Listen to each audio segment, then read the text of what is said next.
On the night of July 12, 2015, at precisely 11:07 p.m., a New Jersey Transit train struck 18-year-old Tiffany Valiante outside the small community of Mays Landing, about 20 miles from Atlantic City.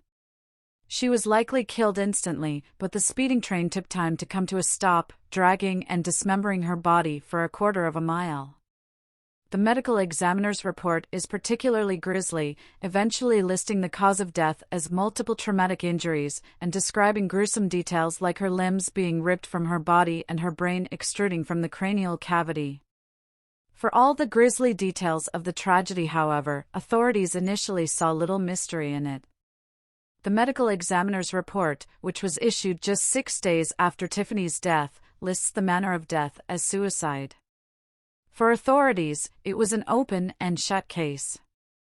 The engineer who was operating the train at the time of Tiffany's death told authorities that she had darted or jumped onto the tracks and that she didn't move when he sounded the horn.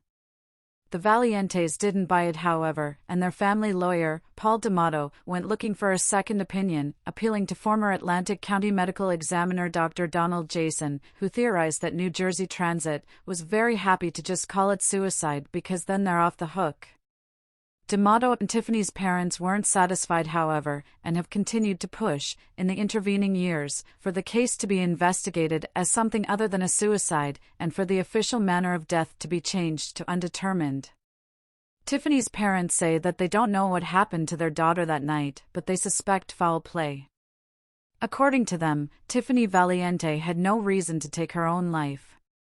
She had recently graduated from high school with a volleyball scholarship to Mercy College in New York. Earlier in the evening of her death, she and her parents visited her uncle's house across the street, where a graduation party for Tiffany's cousin was underway. While witnesses recalled Tiffany enthusiastically talking about going off to college and hatching plans for her mother's birthday at the party, the evening didn't go entirely smoothly. Not long after 9 p.m., Tiffany's parents got a call. It was a friend of Tiffany's who claimed that Tiffany had used her debit card without permission.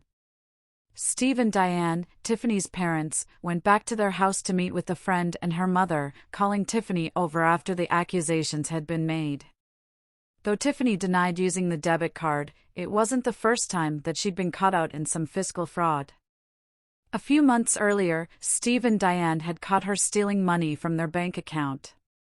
Nonetheless, the conversation ended in short order, with Tiffany's friend driving off with her mother at around 9:24. Shortly after that, Tiffany disappeared. According to a timeline provided by Paul D'Amato, the Valiante's lawyer, Tiffany and her mother began searching her car for evidence either proving or disproving the friend's claims.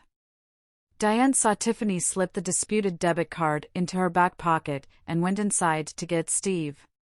When she got back, Tiffany was gone. A deposition transcript shows that Diane called Tiffany's friend and said that Tiffany ran away, though Diane has since denied using that phrase. The last known photo of Tiffany was captured by a deer cam at the end of the family driveway as she strode into the night. The events of the next hour and a half or so are unknown, at least where Tiffany is concerned. She disappears until 11:07, when she is struck by a train traveling nearly 80 miles per hour. On July 16, investigators sent out a K-9 unit to track Tiffany's movements on the night of her death. I advised all present, the K-9 handler wrote, in an operations report, I wanted to conduct the track blind, and let my K-9 partner lead the way, and discuss the track when completed. The trail led them from the Valiantes' home along a more than 3-mile route to the general area where the train struck Tiffany. Yet, there is also evidence against the hypothesis that she walked that route herself, with the intention of stepping in front of the train. Tiffany's mother found her new shoes and headband, which she had worn to the party, about a mile from their home, neatly lined up under a tree, nowhere near where Tiffany died. Similarly, her cell phone, which she supposedly never went anywhere without, was found lying in the grass at the end of the family driveway. Compounding the mystery of what happened that night is that the investigation was routinely botched, at least according to Tiffany's family members. Besides conflicting reports from the engineers on the train, the Valiantes cite poor evidence handling, including the loss of an axe with red markings on it that was found near the site of Tiffany's demise, and other evidence that was stored improperly, making subsequent DNA testing impossible.